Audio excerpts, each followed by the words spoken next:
우리 경제에 대해 안팎으로 걱정이 많습니다. 과연 2019년 우리 경제는 어떨까요? KDI에서 지난 5일 2019년 한국 경제를 진단한 전망을 발표했는데 전망 총괄을 맡으신 정규철 박사님을 모시고 이야기 나눠보겠습니다. 정규철 박사님 안녕하세요. 네, 안녕하세요.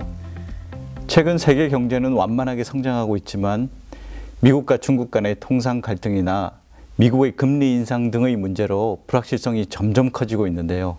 우리 경제에는 어떤 영향을 미칠까요? 미국과 중국의 무역 분쟁이 길어지면 결국 글로벌 교역이 줄어들 것이고 미국이 금리를 인상하면 신흥국에 있는 자본이 미국으로 빠져나갈 것이라는 우려가 있습니다. 이 때문에 글로벌 경기가 부진해질 수 있는데요. 수출에 많이 의존하고 있는 우리나라도 어려운 상황에 놓일 수 있습니다. 근데 아직까지 우리나라 수출이 양호한 성장세를 보이고 있지는 않나요? 최근 AI, 빅데이터, 클라우드 서비스 등을 제공하는 구글이나 아마존 같은 IT 기업이 성장하면서 반도체 수요도 많이 늘었습니다. 우리 수출도 반도체를 중심으로 양호한 흐름을 보이고 있습니다. 문제는 반도체 외에 선박이나 자동차 등 다른 주력 수출품은 부진하다는 것입니다. 반도체에 치우친 수출 증가를 견실하다고 말하기는 어려울 것입니다. 네, 현재 경제가 둔화될 가능성이 있는데 일부 품목의 수출에만 의존하는 우리 경제는 취약할 수 있다는 말씀이신데요. 그러면 상반기 예측하신 경제 성장률 달성 가능할까요? 소비와 투자를 의미하는 내수 경기가 위축되고 수출 증가세도 점점 원만해질 것이 예상되어 올해는 5월에 예측한 경제 성장률보다 낮은 2.7%, 내년에는 2.6% 성장할 것이라고 전망했습니다. 그럼 올해 성장률을 상반기에 예측하셨을 때보다 0.2%포인트 낮추셨군요. 전반적으로 경제가 안 좋아졌다는 것인데 혹시 특별한 이유가 있나요? 말씀드린 대로 수출은 반도체 덕분에 양호했지만 상반기까지 확대되던 소비 성장세가 완만해지고 투자가 급격히 줄어 내수가 위축되었습니다. 하반기에는 소비자 심리지수마저 급락했습니다. 이런 이유로 성장률이 낮아졌는데요. 무엇보다 투자 부진이 성장률 하락의 주 요인이라고 할 수 있습니다. 지난 전망 이후 발표된 실적에서 건설과 설비 투자 모두 예상보다 많이 감소한 것으로 나왔습니다. 상반기 이후 경제 상황이 안 좋아진 가장 큰 이유는 기업들의 투자 부진이라는 것이네요. 왜 투자가 위축됐나요? 2015년에 시작된 주택건설 화랑이 끝나면서 올해 하반기에 건설 투자가 급격히 악화되었습니다. 이에 따라 2017년부터는 신규 주택 착공도 큰 폭으로 감소하고 있어 앞으로도 주택 건설의 부진은 이어질 것으로 보입니다. 작년에 반도체 제조용 장비에 대한 수요가 이례적으로 높아서 설비 투자가 14.6%나 증가했는데요. 이제 반도체 관련 투자가 어느 정도 마무리되면서 설비 투자도 감소한 것입니다.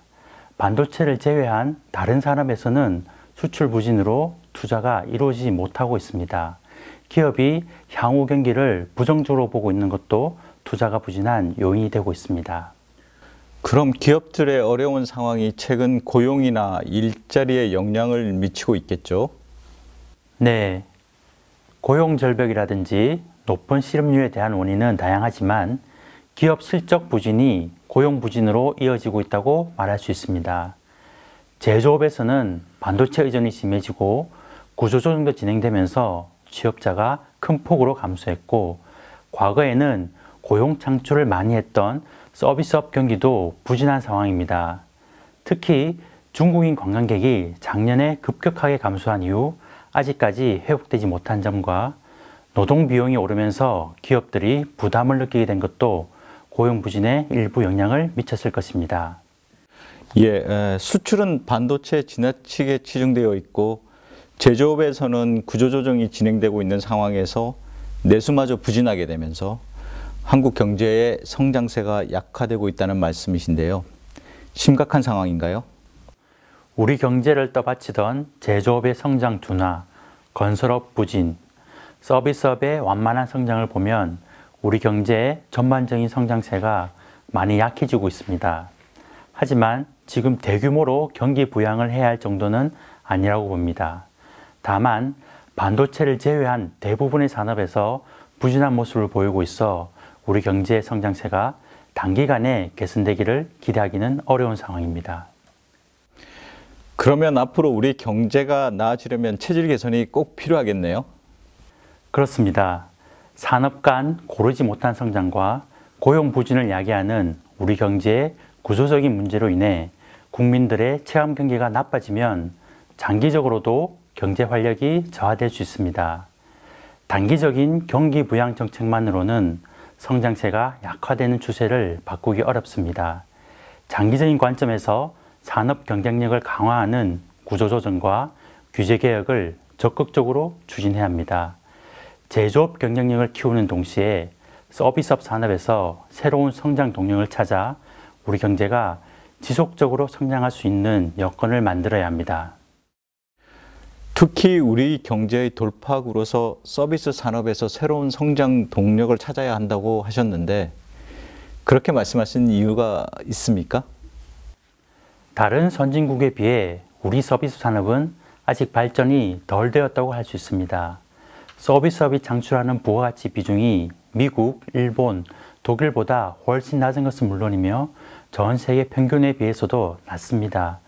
서비스업의 생산성을 나타내는 근로자 한 명이 창출하는 부가가치는 선진국 평균의 절반에도 미치지 못하고 있습니다. 문제라고도 생각할 수 있겠지만 달리 보면 우리가 서비스업 산업에서 성장할 수 있는 여지가 많다고도 볼 수 있습니다. 선진국에서는 제조업과 서비스업을 융합하여 차별화된 경쟁력을 확보하고 혁신 성장을 꾀하고 있는데요.